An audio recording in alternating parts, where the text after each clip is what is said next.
Salut tout le monde, bon matin, bienvenue à cette nouvelle séance en direct. On est à Cowansville. J'ai avec moi Mathieu Chartier qui m'a fait un honneur de se présenter ce matin.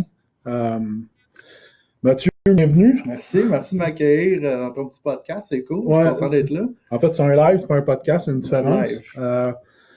Donc, on en fait cette semaine, on va en faire exceptionnellement deux. Demain, on va reprendre celui avec Nicolas Quintin. Je ne sais pas si vous avez été présent la semaine passée, mais on a eu des gros problèmes de son. Fait qu'on a corrigé ça. Puis là, ben, comme on en avait déjà d'un de cédulé, ben, on a décidé, j'ai décidé d'en faire deux exceptionnellement cette semaine.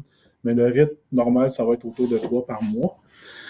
Alors voilà, fait que dans le fond, Mathieu, je vais raconter un peu l'histoire là, de mes discussions, puis comment j'ai connu Mathieu, là, comme je fais avec plusieurs personnes sur LinkedIn, c'est que je me cédule un appel de 15 minutes où on discute un peu, on se présente mutuellement.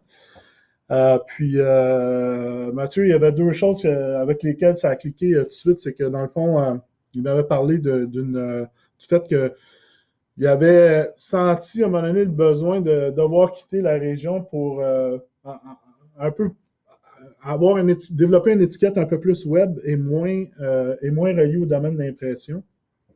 Euh, Fait que ça, j'ai trouvé ça, ça me rejoint parce que moi, j'ai souvent senti que, j'ai eu peur pendant longtemps d'avoir une étiquette avec l'industrie du papier, comme j'ai passé à peu près 7 ans, quasiment 8 ans dans cette industrie-là. Euh, Puis le deuxième point, dans le fond, c'est l'amour aussi de la région que tu as ici.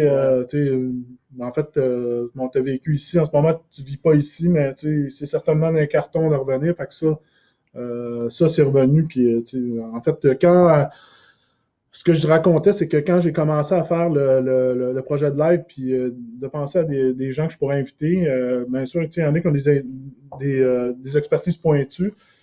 Toi, c'était un des premiers auxquels j'ai pensé, puis je me suis dit certainement que ça va l'intéresser. Je suis ravi que tu sois là aujourd'hui. Merci, je suis bien content que tu m'aies invité. Ouais, super. Fait que, écoute, Mathieu, je vais te laisser peut-être un peu te présenter aux gens, expliquer ton parcours, d'où tu viens, pourquoi tu es parti, puis tu es rendu où aujourd'hui. Puis on va partir de la discussion autour de ça. C'est ça, ben, j'habitais la région. Moi, j'ai habité la région jusqu'à 27 ans, puis vers la fin, je travaillais À l'époque, ça s'appelait More Business Form. Aujourd'hui, c'est R.R. Donnelly, donc c'est le plus gros imprimeur au monde. C'est ça, je travaillais sur des prêts, j'étais précis, j'avais pas de formation, on m'a formé.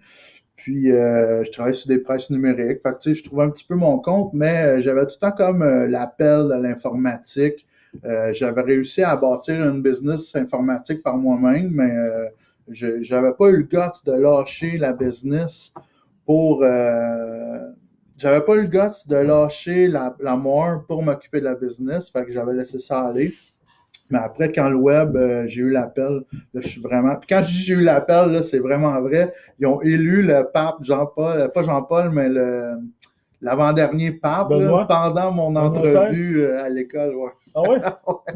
Je m'en rappelle parce que les cloches sonnaient quand je suis sorti de l'école. Tu pensais-tu que C'était c'était un parce que tu as eu signe. un job? C'était en tout J'ai eu un cas, job ça fait un beau de partant. storytelling, Ouais, là, c'est c'est ça. ça. Fait que, ouais, c'est ça. Fait que je suis allé faire mes cours à Montréal. Puis je travaillais avec quelqu'un ici en région. On avait gardé contact. Lui, il designait. Moi, je montais les pages web. J'ai été capable de travailler pendant les cours sur le web. Puis après, j'ai voulu revenir en 2007. J'ai voulu revenir. Euh, à l'époque, il y avait le Festival Musique en Vue, puis on avait broadcasté la radio temporaire. Il y avait une radio temporaire, on broadcastait ça, tout ça. Mais j'arrivais pas à trouver des clients, j'étais pas connu, puis encore les gens me connaissaient comme Mathieu, le gars de l'amour. C'était pas. À Montréal, je m'impliquais dans le W3 Québec, je commençais à avoir une renommée, mais dans mon village, j'étais le gars de l'amour. Ouais, c'est ça, ta vieille image. Montréal m'a rappelé, j'ai eu un contrat pour Mediagriffe, puis je suis retourné travailler. Puis depuis ce temps-là, j'ai eu comme un super beau parcours en web. Puis, à chaque fois que j'avais des expériences de travail, ben à chaque fois que j'arrivais chez un client ou dans une nouvelle entreprise ou tout ça, moi, j'avais le réflexe de toujours, c'est quoi les outils de travail qui est en place, qu'est-ce qui nous manque pour mieux travailler, pour mieux collaborer, pour mieux communiquer, tout ça. Mais à ce moment-là, je savais pas qu'on appelait ça la transformation numérique. Ou, il y avait pas de terme. Pour moi, c'était juste comment on est meilleur dans qu'est-ce qu'on fait. Puis, de fil en aiguille, j'ai développé une expertise là-dedans. Puis aujourd'hui, ben, c'est ce que je fais. Donc, j'aide les gens à travailler, à mieux collaborer. Puis, je me suis donné une structure juridique qui permet de me vendre comme consultant, mais en même temps, je fais des tests à côté, des hackathons, des lunch and learn. OK, fait que tu fournis du service, puis en même temps, c'est ça. En fait, l'idée. Shop de développement ou de. C'est ça. L'idée, là, c'est que j'aimerais pivoter vers un produit, là, dans environ 3 ans, mettons. OK. Fait que là, je fais du service, j'aime ça, je fais de l'analyse d'affaires. J'adore ça parce que ça me permet de toucher à plein de choses encore en même temps. Je suis autant business que je peux checker technique, mais. Pour le bénéfice des gens, comment tu définis, c'est quoi pour toi de l'analyse d'affaires? Hey, je savais que tu allais m'amener cette question-là. C'est la question difficile à répondre pour une analyse d'affaires. Il y a même une joke qui dit que tu n'es pas capable de répondre dans une phrase. Mais en gros, mon rôle, c'est de faire le lien entre les différentes entités dans les entreprises. Donc, je transforme les besoins affaires en besoins techniques. Donc, j'écoute ce que la partie prenante veut. Puis après, je parle au développeur, puis je lui explique dans ces termes au développeur. Donc, je suis vraiment le pont entre les différentes entités. Puis en même temps, je fais du conseil d'affaires aussi. Donc, j'ai une vision, j'ai des feelings, je vois ce que les users, les utilisateurs, parce que souvent, tu as les parties prenantes, mais les utilisateurs aussi ont des besoins. Puis moi, j'ai cette capacité-là à les écouter puis à le ramener dans les projets. Donc, okay. Puis ta clientèle, dans le fond, en ce moment, ta clientèle, c'est quel type d'organisation? En ce moment, c'est la grande entreprise. Okay. C'est la grande entreprise qui vient me chercher. Puis là, je vais faire un mandat. Comme là, mon dernier client, c'était 4 mois. Puis là, ils m'ont renouvelé 1 an. Donc, je suis comme dans le bureau de projet. Puis j'aide tout ce que je peux aider à améliorer. Puis il y a des projets qui rentrent. Puis là, moi, je rencontre les parties prenantes. Puis, OK. Ouais. Super. By the way, les gens qui sont en ligne, n'hésitez pas à poser des questions et mettre des commentaires ou votre opinion. Vous êtes encouragés, vous pouvez vous manifester puis vous dire où vous êtes en ce moment sur la Terre. Peut-être que certains d'entre vous, vous êtes dans le coin ou sinon un peu plus loin, mais n'hésitez pas dans le fond. Mathieu, dans le fond, il y a une question. On a parlé un peu des défis de l'entrepreneur numérique en région. Tu en as parlé tantôt. Tu avais cette espèce d'étiquette-là qui te collait. Je sais qu'il y avait une chose que tu m'avais dit lors de notre premier appel qui m'avait flashé pas mal. C'était par rapport au temps que ça prend de te faire connaître dans le coin ici. C'est comme si à Montréal, on dirait qu'il y a une densité qui fait en sorte que c'est plus facile. Ouais. Ici, pas nécessairement la distance, ça prend plus de temps s'étendre. Puis, on a comme moi, j'ai comme l'impression parfois que les gens sont un peu, t'es vois pas, tu sais, ils sont dans leur entreprise, ils circulent peut-être moins. On dirait que c'est pas que les gens restent chez eux, mais c'est l'impression qu'on a. C'est ça, il n'y a pas autant de... Comme à Montréal, il y a de l'effervescence. À tous les soirs, tu as un meet-up, tu as une rencontre sur un sujet, tu veux savoir telle technologie ou tu veux en apprendre plus sur la transformation numérique. Ou, tu as des opportunités de réseautage qu'il y a beaucoup moins en région. C'est vrai que là, on est un peu ironiquement, on se dit, on est numérique, on peut se rencontrer en ligne, il n'y a pas de problème, mais c'est pas la même chose, c'est pas les mêmes genres de... Nous, on va se rencontrer, on va luncher, puis à un moment donné, tu vas te parler de quelque chose, puis là, moi, je vais allumer sur le sujet, puis là, ça va nous permettre d'échanger sur des besoins ou une problématique vraiment spécifique que tu prendras pas la peine d'aller sur un forum dire hey, j'ai tel problème. Fait que tout ça, ce petit réseautage-là, on le retrouve pas nécessairement facilement en région, je trouve. C'est un peu plus... C'est pas mal, tu sais, parce que sinon, c'est sûr qu'en ligne, on a accès à toute l'information qu'on veut aujourd'hui, mais de se rencontrer quand même dans des événements. À Montréal, il y a les conférences sur WordPress, sur des CMS, sur des CRM, tu sais, qu'en Ici, t'as région, il n'y a pas, pas ça, là, c'est ouais. ça, Ouais. on n'a pas tout ce Cet réseau-là, écosystème-là, cet ouais, écosystème-là. exactement. Fait que je pense que c'est ça la grande, grande différence là, entre les régions puis Montréal là, par rapport à. C'est quand même surprenant parce qu'il y a quand même beaucoup d'expertise qui C'est ça, mais tu sais, comme toi, tu rayonnes bien, tu fais un job mais tu extraordinaire, n'entends mais pas parler, il y a tu sais. bien du monde que ils travaillent dans leur maison à Donham ou Ouais, c'est puis t'en ça. entends jamais Ouais, parler. c'est ça. Ils prennent le bus la 74, ils montent à Montréal une fois par semaine, puis mais sinon ils font le petit Ouais. job-in chez eux, ceux-là, ils Ouais. réseautent pas nécessairement ces Non, ils n'ont gens-là, pas tu sais. d'intérêt. Des fois, ils ont Ouais, des gros clients, tu sais, des gros comptes nationaux, internationaux. exact. Moi, ça m'a surpris, tu sais, comme il y a 2 ans, là, quand j'ai commencé, tu sais, je voulais me développer un réseau TI dans le coin. J'ai été sur LinkedIn, je faisais toutes sortes de recherches là, avec le compte, en fait, pas Navigator, mais recruteur, puis ça m'a surpris de voir la quantité de monde qu'il y avait autour. Tu sais, aussi du côté de Granby, pas loin, là, avec des expertises tu sais, très particulières. Puis, tu OK. sais, Tu vois, j'ai jamais poussé la recherche que là, mais. ouais, c'est ça. Ben là, moi, l'idée, c'était d'aller chercher un certain réseau. Là, tu sais, OK. euh, Bonjour Séverine. bonjour Séverine, c'est un plaisir que tu sois là ce matin. Dans l'effervescence de ton bureau à la maison, c'est super ça. Euh, une question que je voulais te poser, Mathieu. On en a parlé un peu tantôt, juste avant la rencontre, par rapport aux différences entre la grande entreprise et la PME en termes de système de RP et différence de moyens. C'est quand même deux mondes. Ouais. Euh, comment tu vois ça? Toi, comment tu positionnes ça dans une PME versus une grande entreprise au niveau des moyens? C'est quoi ton opinion ou les conseils que tu fais autour de ça?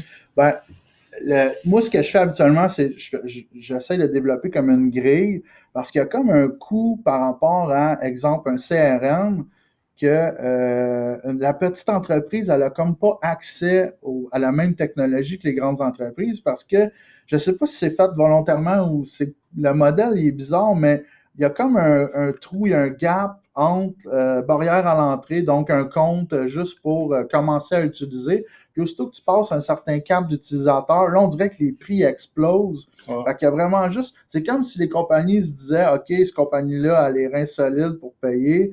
Mais entre la croissance entre les deux, on dirait que ça, il y a des défis que je trouve, il y a un gap dans le fond. Fait que c'est soit des logiciels que tu vends à des grandes entreprises ou à des petites PME, des solopreneurs. Mais on dirait qu'entre les deux, c'est plus difficile de trouver moi j'appelle ça le stack, là, le stack de technologie qui va permettre à la PME là, d'être à l'aise de partir, puis sans c'est nécessairement qu'elle s'engage pour un an, parce que souvent, il faut que tu signes un an. Tu veux pas nécessairement, tu veux l'apprendre et tout ça. Fait que la barrière à l'entrée, je trouve qu'elle est plus ouais. difficile. Puis, tu sais, là, ce qu'on voit beaucoup dans le marché en ce moment, c'est beaucoup d'une approche de starter kit. Là, Ouais, où exact. tu dis, tu sais, tu as X utilisateurs gratuits, on te l'installe, Exact. on charge tes clients, par exemple, pour des CRM, puis là, tu peux l'utiliser pendant un certain temps, mais après ça, tu vas commencer à payer. C'est ça. Puis J'utilise beaucoup ça pour. En fait, dans le CRM, c'est plus facile que dans l'ERP parce que tu peux être up and running très rapidement, alors que l'ERP, c'est une autre chose. Puis ce qu'ils veulent, en fait, c'est te faire découvrir le produit plus que dans un processus d'RFP, de l'utiliser concrètement. Puis là, après ça, exact. ben, tu dis, OK, je vais continuer avec ça.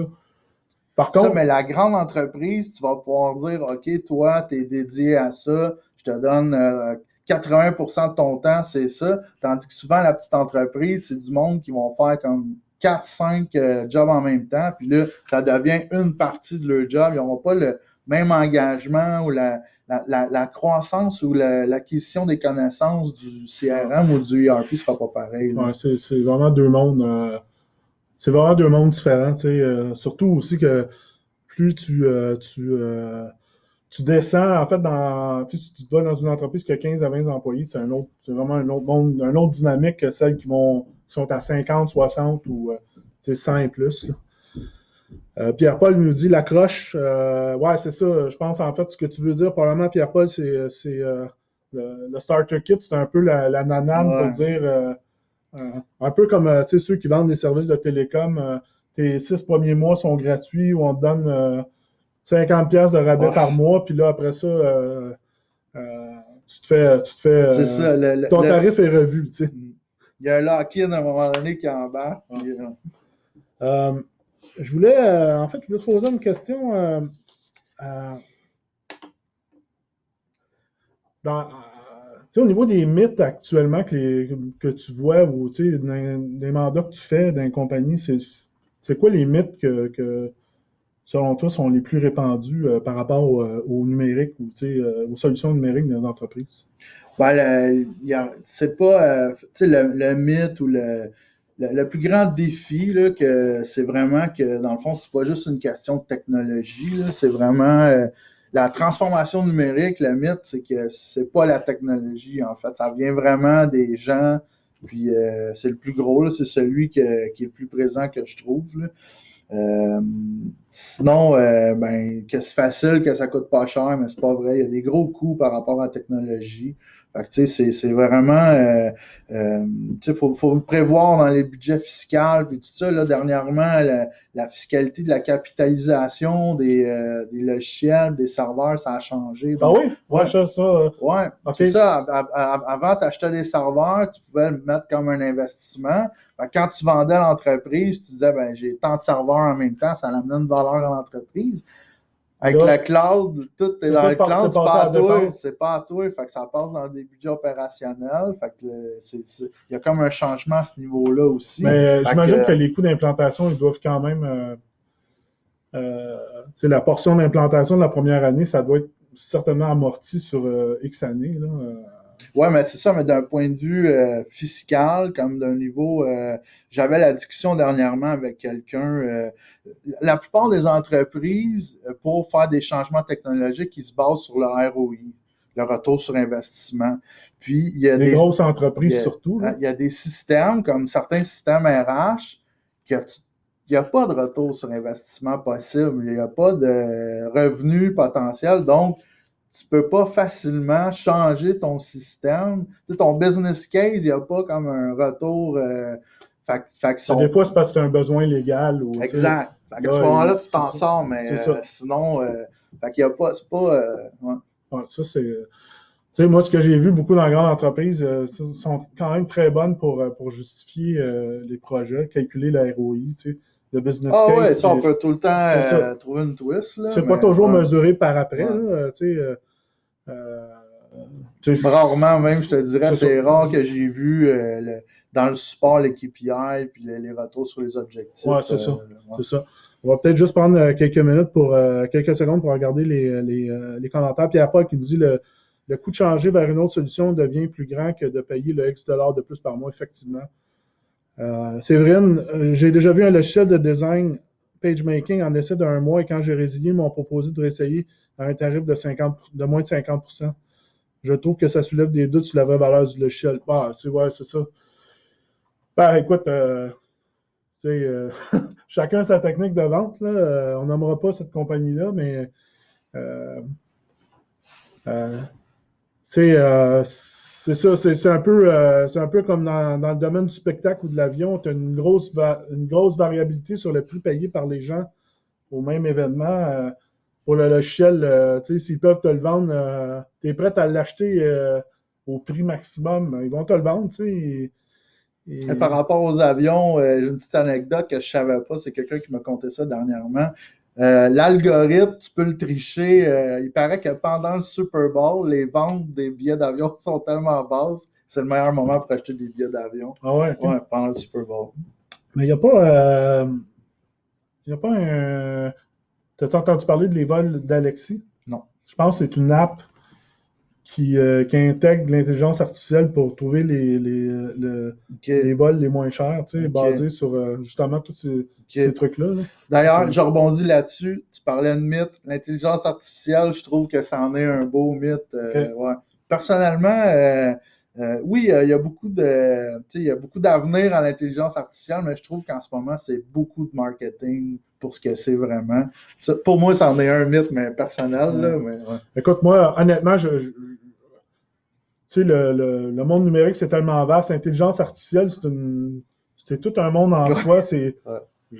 J'en connais très peu. Je m'intéresse à ça. Je lis des trucs. Je publie quand je vois des trucs intéressants, tu sais, qui utilisent cette technologie-là comme l'application des monnaies d'assurance aux États-Unis, que j'ai dit, c'est complètement capoté, c'est totalement disruptive.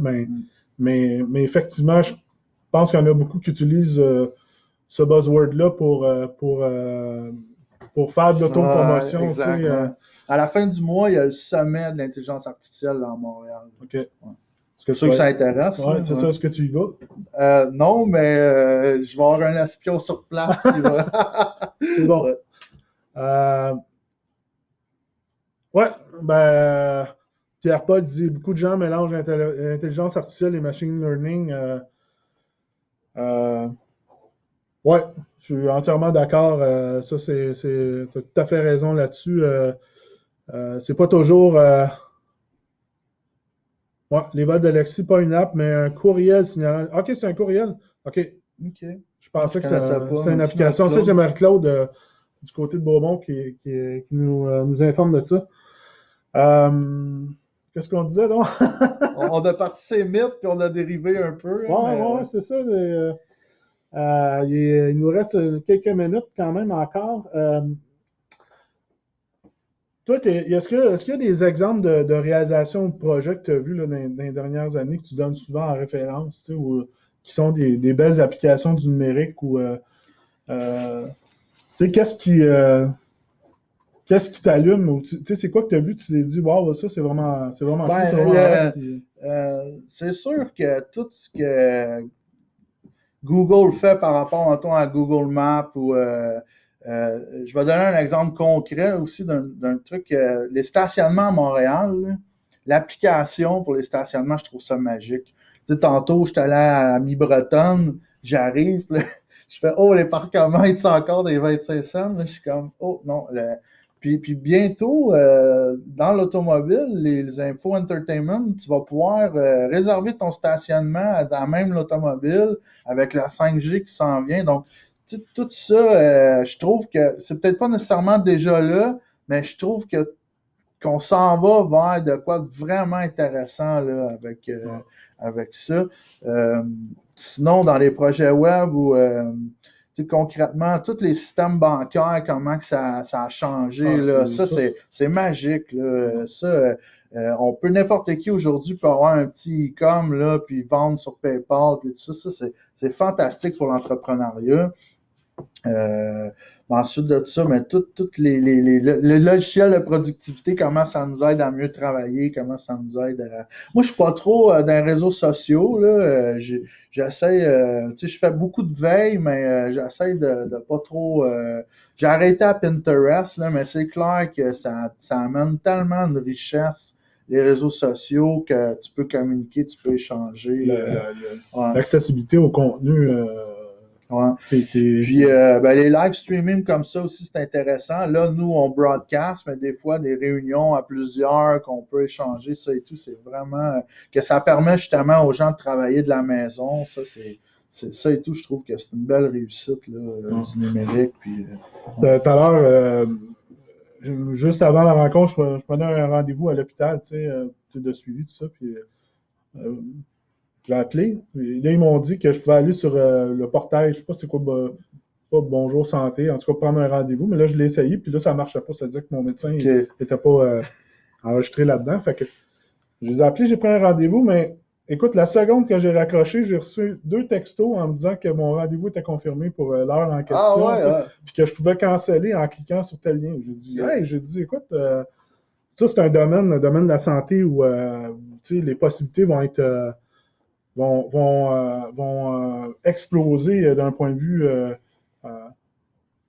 d'un point de vue de traitement de l'information, là, puis échange d'informations, là, il y a tout le projet du DSQ qui est là, tout ça, mais les possibilités vont être énormes. Tu sais. Bon, on a Marc-Claude qui nous dit l'application c'est Hopper. OK, ben merci Marc-Claude. Effectivement, là, ça me revient. Créé par des Québécois. Séverine nous dit en PME, j'imagine que le client, c'est le patron, pas toujours évident que cette personne soit ouverte au numérique. Comment faire pour embarquer ces personnes dans les projets logiciels? Bonne question, mais c'est clair que si la personne, c'est pas comme un évangéliste, dans le fond, le patron, lui, a un besoin. Si le logiciel ne répond pas à son besoin, c'est une dépense. Là. Fait qu'il faut vraiment que ça vienne. C'est rare que ça vienne comme une vision que je veux changer. C'est les jeunes, c'est les repreneurs, peut-être que ça arrive plus. Moi, c'est ce que j'ai vu récemment. Ouais. Ce que j'ai vu récemment, c'est des cas de relève. Exact. Transfert intergénérationnel. Mais comment t'as fait, papa, pour gérer ça de même? Là? On va mettre la technologie, mais sinon, évidemment que c'est difficile. Là. Ça prend un bon business case. Très bien. Est-ce que tu as des personnes que tu recommandes de suivre sur les réseaux sociaux par rapport au numérique que peut-être, dans le fond, notre audience aurait de l'intérêt à suivre? En fait, je m'étais commencé à me préparer une liste. Ce que je vais faire, c'est que je vais envoyer la liste pour toi, puis pour que tu les envoies aux auditeurs et à ceux qui te suivent. Tu pourras la mettre en commentaire. Exact, ok, parfait. Mais j'avais quelques liens là, que là, je me rends compte pendant ta question que là, c'est ça. Des fois, c'est pas toujours évident à se rappeler. Tu sais, à un moment donné, je dis, c'est quoi le nom du gars qui fait beaucoup de publications LinkedIn sur la publicité Google Ads. Là, je cherche son nom. Je ne l'ai pas par cœur. Mais tu sais, Shane Plug, en fait, j'aurais dit toi parce que. Non, mais parce que Bromusquat, tout ça, tout de suite, je t'ai vu, puis je trouve que tu fais un excellent travail, puis.